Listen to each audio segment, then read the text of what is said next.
Salut tout le monde, c'est tonton Nico. J'espère que vous allez bien aujourd'hui. La journée est encore belle dehors, c'est cool, profitons-en un petit peu par la fenêtre. Aujourd'hui, donc, je vais vous lire une nouvelle histoire. Installez-vous, vous pouvez libérer les parents, on est tranquille, on est entre nous pendant une petite dizaine de minutes. L'histoire que j'ai choisie pour vous aujourd'hui, elle s'appelle Dingo et le poisson magique. En fait, c'est pas moi qui l'ai choisie, c'est Léon qui m'a demandé de lire cette histoire. Je crois que Léon aime beaucoup la pêche avec son papa, et donc peut-être que ça lui rappelle les sorties. Donc je vais lire pour ça, pour lui. Léon, gros bisous. Alors si vous êtes bien installés, on va pouvoir y aller. Dingo et le poisson magique. Dingo est un pêcheur qui habite une petite maison près de la mer. Tous les matins, il va pêcher en mer. Il lance son filet et le remonte plein de poissons. Tous les soirs, Dingo dîne, puis se couche. Il en est toujours ainsi. Mais un jour, Dingo attrape un énorme poisson. Dingo doit tirer de toutes ses forces pour hisser le poisson dans son bateau. Et quelle surprise! Le poisson est plus gros que lui. Et au grand étonnement de Dingo, il se met à parler. Écoute, mon ami, dit le poisson. Je suis magique. Je ne suis pas bon à manger. Remets-moi à l'eau et laisse-moi partir. Dingo est content de se débarrasser du poisson parlant et il le rejette à l'eau. Mais le poisson réapparaît et lui dit « Désires-tu quelque chose, mon ami ? Tu as été bon avec moi et ton souhait sera exaucé. » Vraiment, dit Dingo. J'aimerais être fermier. Aussi ma vie serait plus facile. Et Dingo se retrouve au milieu d'une jolie ferme, avec des vaches dans le pré, des canards dans la mare et des oies dans la cour. Il y a tout ce qu'il faut pour un fermier. Ah, ça, c'est la vie, pense Dingo. Mais il réalise bien vite qu'il y a aussi beaucoup de travail. Il doit traire les vaches et nourrir les cochons. Il doit donner à manger aux poules et labourer les champs. Il doit chasser les cochons du jardin potager et les poules de l'étable à vaches. Il doit chasser les vaches du champ de maïs et les lapins des plants de carottes et les canards du champ d'agréments. Bien avant la fin de la journée, Dingo est déjà éreinté. Il est trop fatigué pour installer les clôtures et se demander pourquoi la charrette se trouve en haut du tas de paille. C'est bien dur d'être fermier, soupire Dingo. Puis, il se souvient du poisson magique. Dingo retourne à son bateau et rame de toutes ses forces. Il appelle le poisson magique. S'il te plaît, poisson magique, écoute-moi, je voudrais faire un autre vœu. De l'eau surgit l'énorme poisson. Déjà de retour, demande-t-il. Oh, laisse-moi devenir un grand capitaine au lieu d'un fermier, dit Dingo. Je n'aurai pas à travailler autant. Pfuit.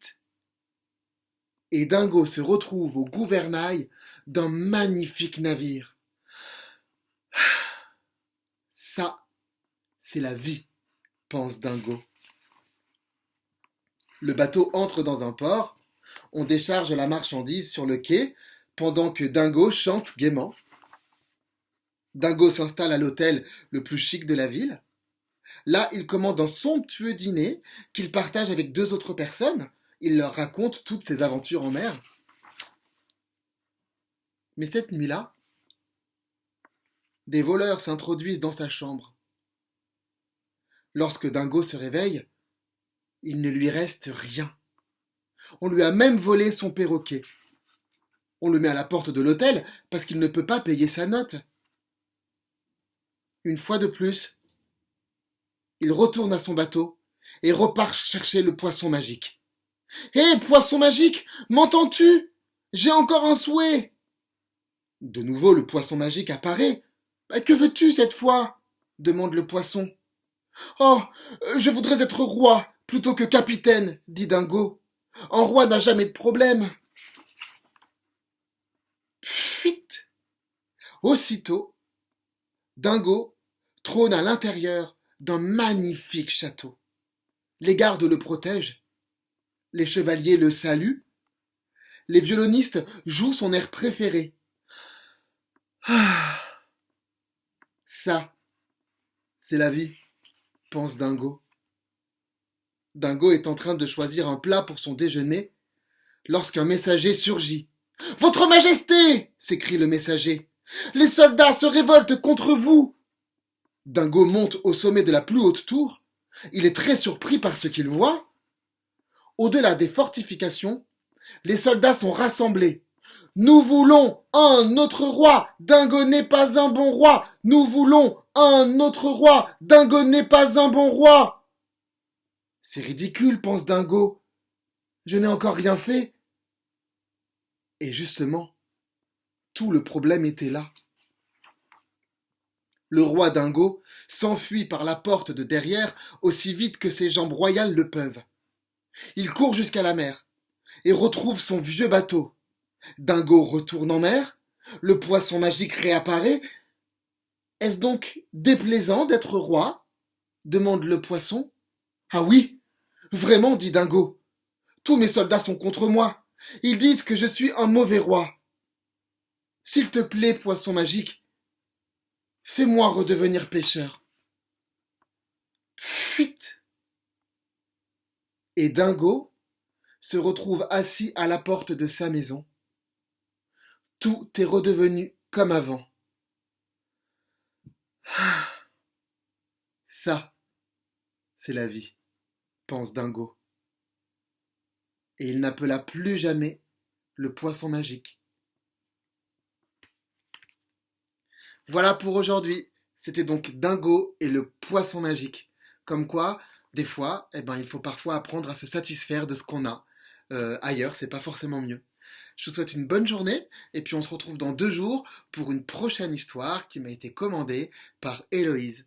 Je vous embrasse et puis prenez soin de vous. Salut! Bisous de tonton Nico. Bye!